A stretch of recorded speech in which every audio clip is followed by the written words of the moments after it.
Lakers Nation, welcome back to Lakers News Fan Report, your #1 destination for all the breaking news, exclusive updates, and in-depth analysis on our beloved purple and gold. Today I've got something that's going to shake you to your core, something that involves the player who's been carrying this franchise on his back, the guy who's rewriting Lakers history night after night, and a situation that's developing behind closed doors that could completely alter the trajectory of this season and beyond. You need to hear every word of this because what I'm about to reveal changes everything we thought we knew about the future of this team. December 2025.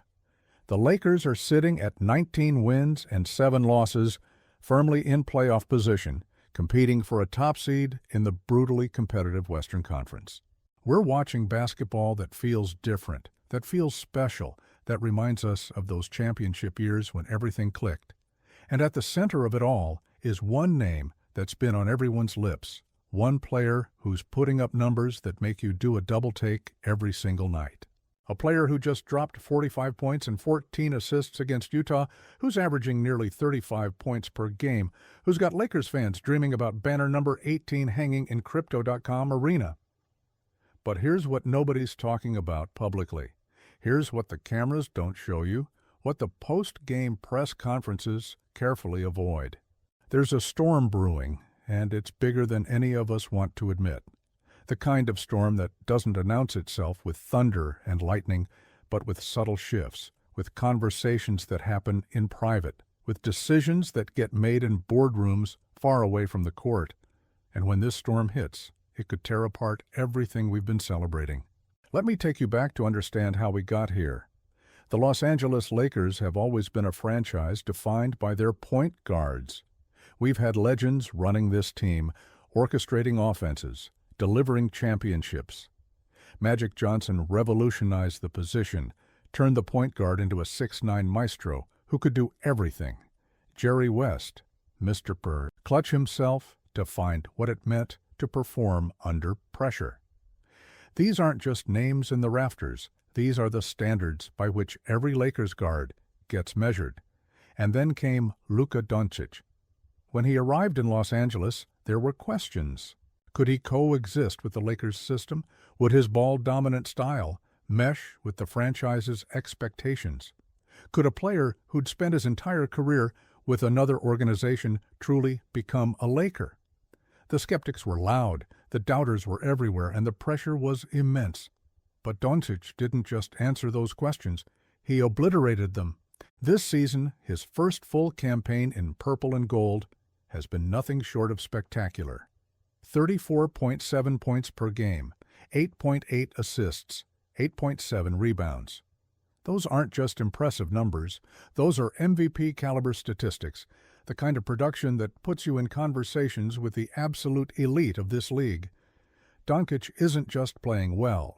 He's playing at a level that forces you to reconsider what's possible for a Lakers point guard.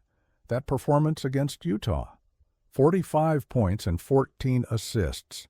That's not a fluke. That's not a hot shooting night. That's dominance, pure and simple. And here's the historical context that should make every Lakers fan stand up and pay attention.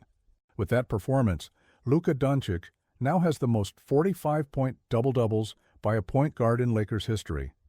Read that again. More than Magic, more than West, more than anyone who's ever worn the purple and gold at that position. We're watching history being written in real time, and somehow we might be about to lose it all.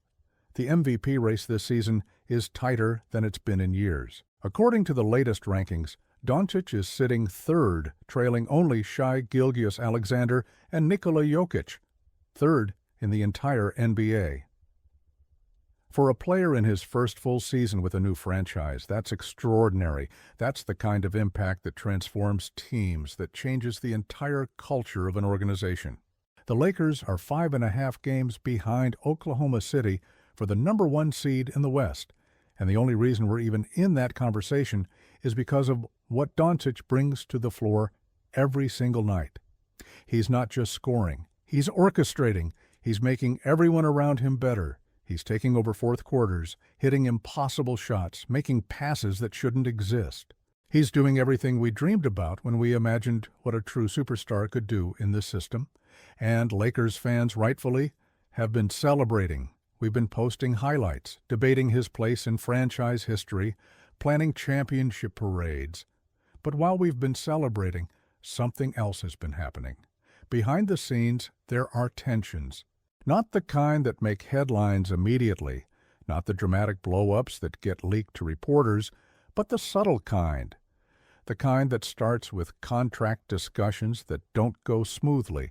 The kind that involves philosophical differences about the direction of the franchise. The kind that makes a superstar start wondering if the grass might be greener somewhere else. And when you're talking about a 26-year-old player who's already established himself as one of the 5 best players in the world, those tensions matter. They matter a lot. Let's talk about the financial reality. Doncic is under contract, but contracts in the NBA are fluid. Players have power, especially players of Doncic's caliber. When you're putting up MVP numbers, when you're carrying a franchise to championship contention, you have leverage. And that leverage can be used in ways that make front offices very, very nervous. There are whispers, quiet conversations happening between agents and executives, discussions about long-term extensions, about max contracts, about what it would take to keep Doncic happy in Los Angeles for the next decade. But here's where it gets complicated. The Lakers aren't just building around one player. They've got other considerations, other contracts to manage, other stars to keep satisfied. Building a championship roster in the modern NBA requires delicate balance, requires making tough decisions about who gets paid and who doesn't, about which players are truly untouchable and which ones might be available for the right price. And when you've got a player like Doncic who can single-handedly change the trajectory of a franchise, every other team in the league is watching, waiting, hoping for any sign of trouble. The Dallas Mavericks, Doncic's former team, have reportedly maintained contact with people in his circle. That's not unusual in the NBA, but it's also not meaningless. The Mavericks know what they had in Doncic, know what they lost when he left, and they'd do almost anything to bring him back. They've got cap space, they've got assets, and they've got a front office that's proven they can build around a superstar. If Doncic even hints at unhappiness in Los Angeles, Dallas would be the first call, but it's not just Dallas. The New York Knicks have been retooling, positioning themselves to make a run at a transformative player. The Miami Heat, with their culture and their track record of developing stars, would absolutely be in the mix. The Philadelphia 76ers, always looking for that final piece to put them over the top, would mortgage their future for a chance at Doncic. This isn't speculation based on nothing. This is the reality of how the NBA works. When a player of Doncic's caliber might be available, every team with assets and ambition starts making plans. And here's what makes this situation so precarious for the Lakers. Doncic doesn't owe this franchise anything. He didn't grow up dreaming of wearing purple and gold. He wasn't drafted by the Lakers, didn't come up through their system, doesn't have decades of emotional connection to the organization. He came here to win championships, to compete at the highest level, to add to his legacy. And if he starts to believe that can't happen in Los Angeles, if he starts to feel like the front office isn't committed to building the kind of roster that can actually win it all, he's going to explore his options. That's not disloyalty. That's just reality. Let's look at the roster construction. The Lakers have talent, obviously, but are they truly built to win a championship right now? They're 19-7, which is great, but they're still 5.5 games behind Oklahoma City. The Thunder are younger, deeper, and arguably have a brighter long-term future. The Denver Nuggets still have Nikola Jokic playing at an MVP level. The Phoenix Suns have their own big three. The Western Conference is absolutely stacked, and getting through it requires more than just one superstar playing out of his mind every night. Doncic is doing everything humanly possible. He's averaging career-high numbers, he's playing with incredible efficiency, he's making his teammates better. But basketball is a team sport, and even the best player in the world can't win alone. If the Lakers can't surround Doncic with the right pieces, if they can't upgrade the roster in meaningful ways, if they can't convince him that they're committed to winning now and not just treading water, he's going to start looking around. And once that process starts, once a player of Doncic's caliber starts entertaining thoughts about leaving, it becomes very, very difficult to change their mind. There's also the coaching situation to consider. While the current staff has done admirable work, there are always questions about whether the system maximizes Doncic's talents, whether the rotations make sense, whether the defensive schemes are championship caliber. Doncic is a basketball genius, someone who sees the game at a level that very few people can match. If he doesn't feel like the coaching staff is on the same page, if he doesn't believe in the strategic direction of the team, that's another factor that could push him toward the exit. And then there's the pressure. Playing for the Lakers isn't like playing anywhere else. The expectations are sky high, the media scrutiny is relentless, and every loss feels like a catastrophe. Some players thrive in that environment, others find it suffocating. Doncic has handled it well so far, but he's also human. He's also someone who might start wondering if there's a place where he can compete for championships without quite so much drama, quite so much pressure, quite so much noise. Let me be clear about something. I don't want this to happen. Every fiber of my being as a Lakers fan wants Doncic to stay, to build a dynasty here, to retire with multiple championships and his number in the rafters. I want him to be the point guard who finally surpasses Magic and West, who becomes the undisputed greatest Lakers guard of all time. I want to watch him play in purple and gold for the next decade, to see him develop chemistry with the next generation of Lakers stars, to witness him hoisting the Larry O'Brien trophy in front of our fans. But wanting something and having it happen are two different things, and right now, there are legitimate reasons to be concerned about Doncic's long-term future in Los Angeles. The contract situation, the roster construction, the competitive landscape of the Western Conference, the pressure and expectations that come with playing for this franchise, all of these factors create an environment where even the best situation can go sideways quickly. Here's what the Lakers need to do if they want to keep Doncic long-term. First, they need to have honest, transparent conversations about the future. Doncic needs to hear directly from ownership and management about their commitment to winning, about their plans for improving the roster, about their vision for building a championship team around him. Second, they need to make moves. Not minor tweaks, not marginal upgrades, but real, meaningful additions that show Doncic they're serious about competing for titles right now. Third, they need to create an environment where Doncic feels valued, appreciated, and central to everything the organization does. That might sound obvious, but it's harder than it seems. Superstars have egos, and rightfully so. They want to feel like the franchise revolves around them, like every decision is made with their success in mind. The Lakers have a history of managing big personalities, of keeping stars happy while also maintaining organizational integrity.